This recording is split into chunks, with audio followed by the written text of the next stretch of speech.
الحمدللہ وکفا وسلام علی عبادہ الذین اصطفیٰ اما بعد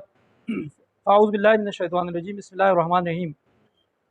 واتل علیہم نبأ ابنی آدم بالحق اذ قربا قربانا فتقبل من احدہما ولم يتقبل من الآخر قال لأقتلنک قال انما يتقبل اللہ من المتقین الآیہ وقال رسول اللہ صلی اللہ علیہ وآلہ وسلم کلوا وتزودوا وادخروا اما بعد۔ آپ کے سامنے میں نے سورۃ المائدہ کی آیت نمبر 27 پارہ نمبر 6 پڑھی ہے۔ اس میں قربانی کی تاریخ کی طرف اشارہ ہے کہ سب سے پہلے قربانی کس نے کی ہے۔ محترم سامعین و ناظرین، کسی حلال جانور کو اللہ تعالیٰ جل جلالہ کی تقرب کی نیت سے ذبح کرنا اس وقت سے شروع ہوا ہے جب سے سیدنا حضرت آدم علیہ السلام اس دنیا میں تشریف لائے اور دنیا آباد ہوئی ہے۔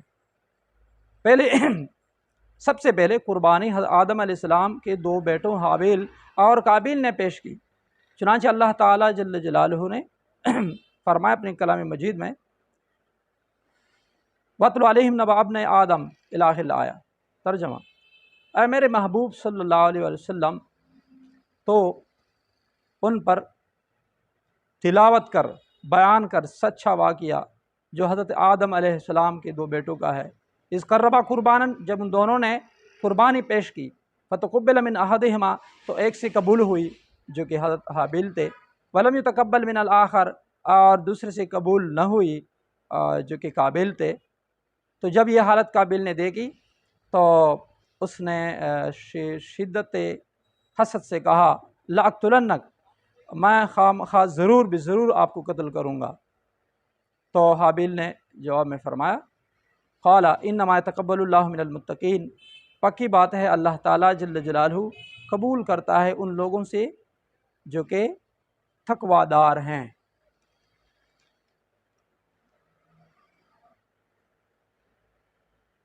لہٰذا معلوم ہوا کہ دونوں نے قربانی کی تو ایک ہی قربانی کو قبولیت کا درجہ حاصل ہوا اور دوسرے کو نہیں۔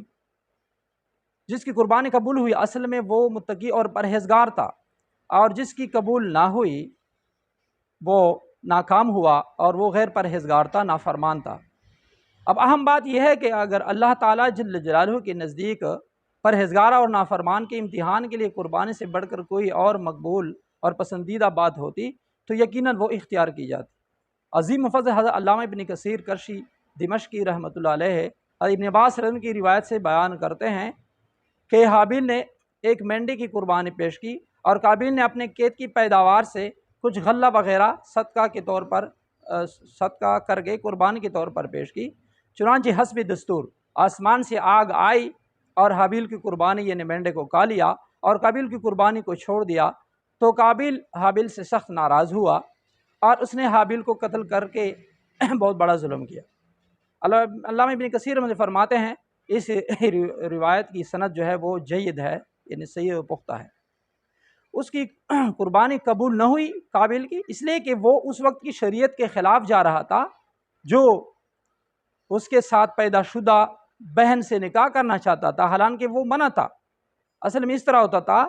کہ جو جوڑی پیدا ہوتی تھی تو اس میں جو لڑکا لڑکی ہوتی تھی، تو دوسری جب جوڑی پیدا ہوتی تھی تو پہلی جوڑی کی لڑکی کا دوسری جوڑی کے لڑکے کے ساتھ نکاح جائز تھا۔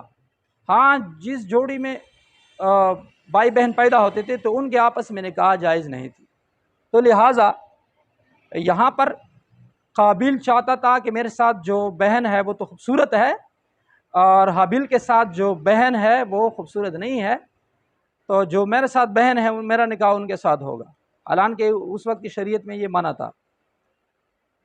بہرحال تو اس کی قربانی قبول نہ ہوئی کیونکہ وہ خلاف شریعت جا رہا تھا اور وہ غیر پرہیزگاری کا مظاہرہ کر رہا تھا۔ اس وجہ سے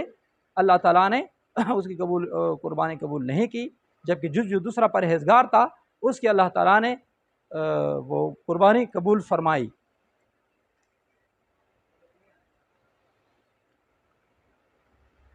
قرآن کریم ہی سے یہ بات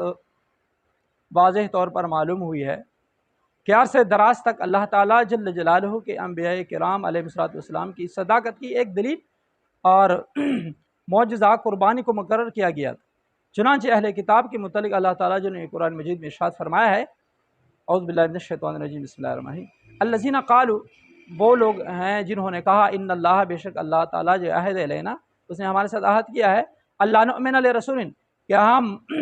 ہرگز ایمان نہ لائیں اس رسول کی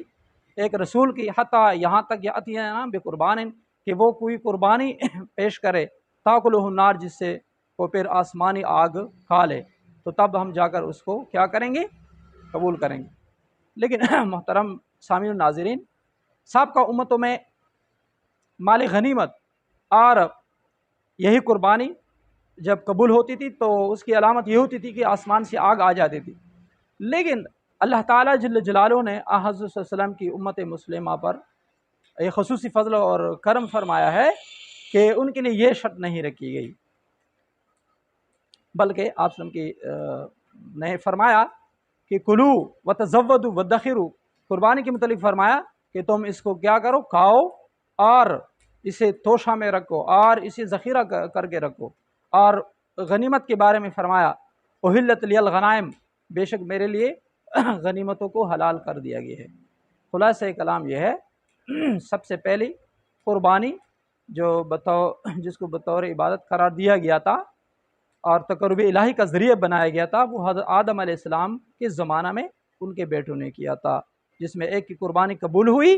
جو پرہیزگار تھا اور دوسری کی قبول نہیں ہوئی جو غیر پرہیزگار تھا۔ تو اس سے ہمیں یہ سبق ملتا ہے کہ ہماری قربانی میں جو ہے نا وہ تقوی کا بہت دار و مدار ہے۔ یہی وجہ کہ اللہ نے فرمائے لَن يَنَالَ اللَّهَ لُحُومُهَا وَلَا دِمَاؤُهَا وَلَٰكِن يَنَالُهُ التَّقْوَىٰ مِنكُمْ کہ اللہ تعالیٰ جل جلالہ کو تمہاری قربانیوں کو نہ گوشت کی ضرورت ہے نہ اس کے خون کی ضرورت ہے، اس کو جو ضرورت ہے وہ تمہارے دلوں کی تقویٰ کی ہے۔ اللہ تعالیٰ جل جلالہ امت مسلمہ کی قربانیوں کو قبول فرمائے۔ اللہم اہدنا الصراط المستقیم صراط الذین انعمت علیہم غیر المغضوب علیہم ولا الضالین آمین۔